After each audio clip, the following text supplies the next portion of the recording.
Dr. Zakir is playing with words. It's jugglery of words only. Islam divides peoples of the whole world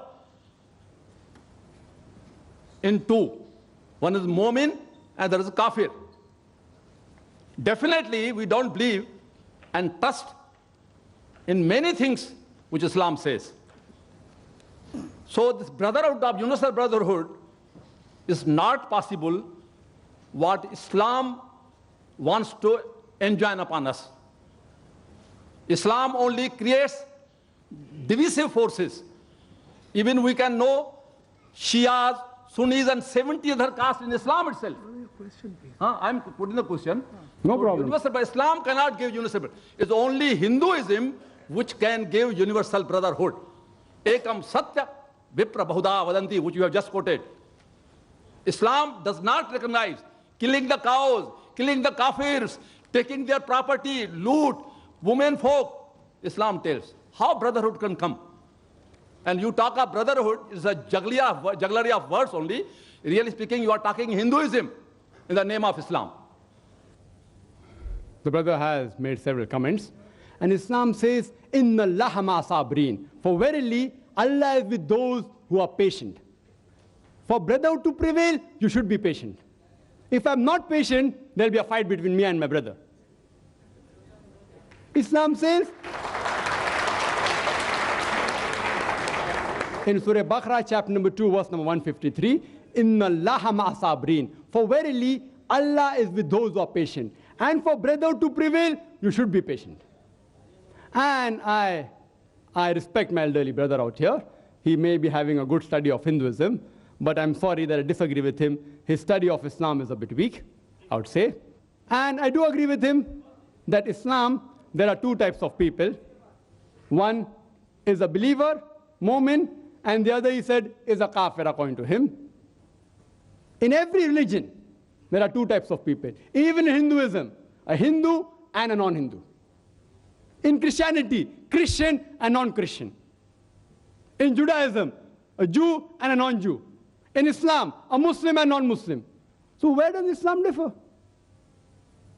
And I'm not here to criticize Hinduism. I'm not here to criticize Hinduism. But since you're a learned speaker, I would like to speak on Hinduism because I am a student of comparative studies. I've read the Vedas, I've read the Upanishads. But if just for a small comment, according to the Vedas, it mentioned that the humankind has been created from four parts of Almighty God. From the head, it is the Brahmin. From the chest is the Kshatriyas. From the thigh is the Vaishyas, the business class. And from the feet is the Shudra, caste system. I'm not here to comment on these, brother. I wouldn't like to. I wouldn't like to hurt the feelings of my Hindu brother. Islam doesn't agree with that. I didn't comment on those things. I didn't criticize any religion. I didn't criticize any religion. I didn't say that this religion is wrong. But you, if you know your Veda very well, you should testify to the audience. Doesn't the Veda say that from the head you have the Brahmins, from the chest you have the Kshatriya, from the thighs you have the Vaishya, the business class, learned class, warrior class, business class, Shudras. The Shudras are supposed to be downtrodden. And there are books written by Dr. Ambedkar. I don't want to go into the details, brother. Hinduism, I have learned very well. I respect many aspects of Hinduism. Certain aspects, I don't agree. I have to say because they have forced me to say. Quran says in Surah Anam, chapter 6, verse 108, revile not those who worship God besides Allah, lest in their ignorance they will revile Allah subhanahu wa ta'ala. What I spoke is the positive aspect of Hinduism. That is, they believe in the concept of one God. Regarding a question that, the Muslims, they keep on killing people, they keep on killing cow, you said, correct? You said that. See, every allegation requires an answer. So time doesn't permit. I'll just pick up a few. Any other, you can come next and ask. I'm here to clarify the misconception. It's my pleasure. Only if I clarify the misconception will the person understand Islam better. Therefore, in our sessions, we always have a question and session. And we welcome. When anyone criticizes us, I love it. Or more a person criticizes and more is logically convinced, will he understand Islam better? That's what I do. Islam said, spread the message of truth. with hikmah. The Quran says in Surah Nahl, chapter 16, verse 125, "Udu ila sabili rabbika bil hikmah wal maw'izatil hasana wajadilhum billati ahsan." That is, invite all the way of thy Lord with wisdom and beautiful preaching, and argue with them, and reason with them in the ways that are best and most gracious. Regarding the concept of can we have non-veg, talking about killing cows, etc. And there are many non-Muslims who say, you Muslims, you all are ruthless people, you all kill animals. Just for your information, brother, a Muslim can be a very good Muslim even by being a pure vegetarian. It's not compulsory that he should have non-veg to be a good Muslim.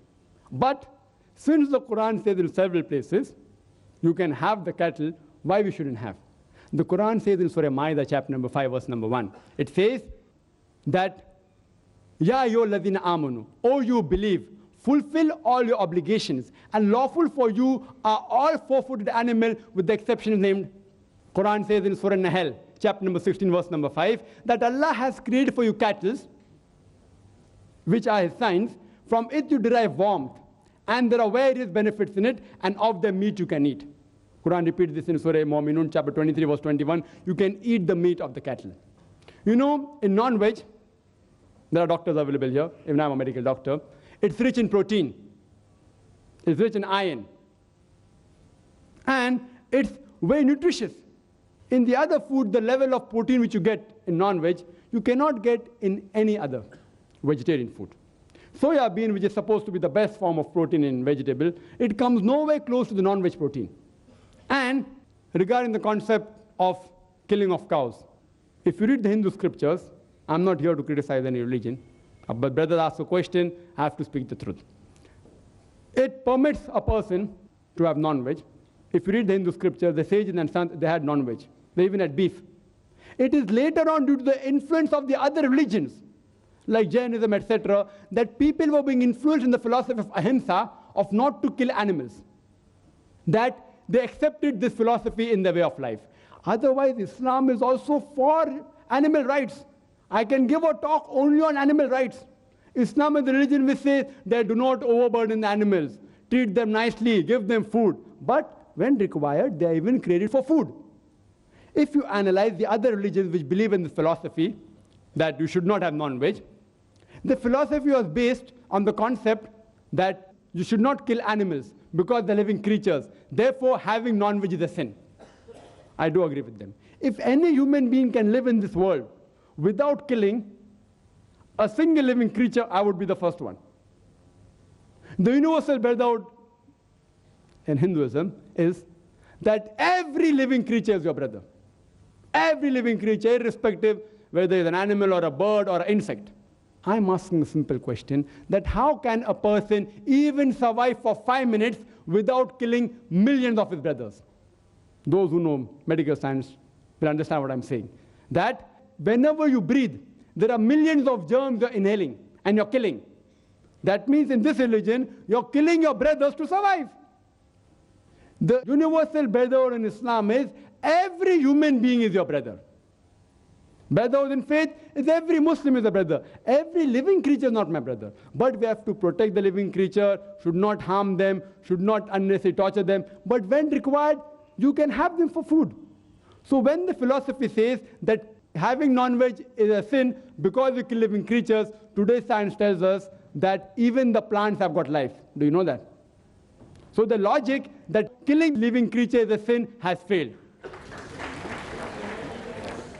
So now they change the logic and they say that, see, plants have got life, but plants can't feel pain. Therefore, killing the animals is a greater sin as compared to killing plants. Do you know, today science is advanced and we have come to know even the plants can feel pain. The plants can even cry. The plant even feel happy. So the logic that plants cannot feel pain has failed. The cry of the plant cannot be heard by the human ear because the human ear has a frequency of 20 cycles per second to 20,000 cycles per second. Anything between this, the human ear can hear. Anything below or above, the human ear can't hear. For example, if a master blows a dog whistle, you know the dog whistle, it's called a silent dog whistle. It blows the whistle, which has a frequency of above 20,000 cycles and below 40,000 cycles per second. The dog can hear up to 40,000 cycles per second. So when the master blows the whistle, the dog hears the whistle, but the human being don't hear. It's called as the silent dog whistle. Similarly, the cry giving out the plant cannot be heard by the human being, but they also cry. They also feel pain. There was a brother of ours who argued with Maximum, and he told me that, Brother Zakir, I agree with you that the plants have got life, they can feel pain, but you know, the plants have got 2 senses less. They only have 3 senses. The animals have got 5 senses. Therefore, killing an animal is a greater sin as compared to killing a plant. So I told him, brother, suppose you have a younger brother who is born deaf and dumb, 2 senses less. After he grows up, if someone goes and kills him, will you tell the judge, oh, my Lord, give the murderer less punishment because my brother had 2 senses less? Will you say that? You will say, my Lord, give him double punishment because he killed a person who was innocent. So in Islam, the logic doesn't work like that, 2 senses or 3 senses. Islam says in Surah Baqarah, chapter 2, verse 168, eat of the good things that we have provided for you. That means whatever is good and lawful, you can have. And that's the reason if you analyze the cattle in the world, Allah subhanahu wa ta'ala has His way, Almighty God.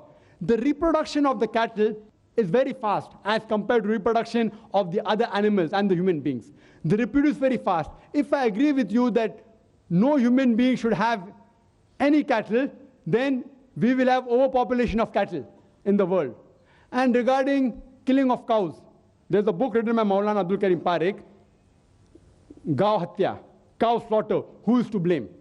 And we'll analyze the people that deal in leather of cows, more non-Muslim than Muslims. Leather, the gents, they deal in that.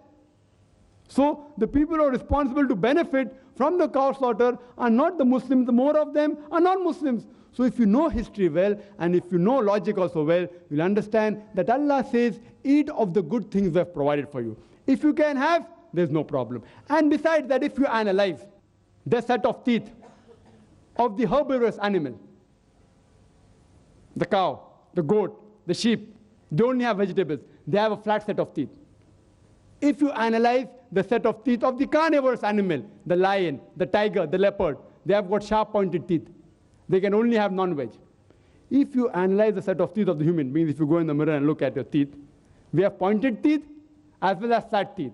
If Almighty God wanted us to have only vegetables, why did He give us this pointed teeth? For what? To have non-veg. If you analyze the digestive system of the herbivorous animal, the cow, the goat, the sheep, they have a digestive system which can only digest vegetables. The digestive system of the carnivorous animal, the lion, the tiger, the leopard, they can only digest non-veg. The digestive system of the human beings can digest both non-veg and veg. If Almighty God wanted us to have only vegetables, why did He give us a digestive system that can digest both veg and non-veg? So scientifically, if you analyze, Almighty God wanted us to have both veg as well as non-veg. Hope that answers the question. One misconception at a time so that I can do justice to each of the misconceptions.